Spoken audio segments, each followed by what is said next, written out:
Assalamu alaikum. Hello friends, welcome to our YouTube channel. This is Ishan and you are watching my iPhone Sport YouTube channel. Today I will show you how to overcome the problem of Wi-Fi incorrect password.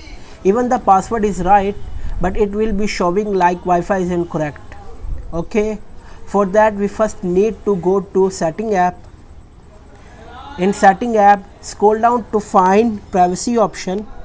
Here you can see privacy option. Just tap it. Now click on location services at the top of the page. After clicking the location services, scroll down to see system services option. Here you can see system services option. Tap it. Now scroll down to find Wi-Fi networking option. Here you can see Wi-Fi networking option. Just turn on Wi-Fi networking.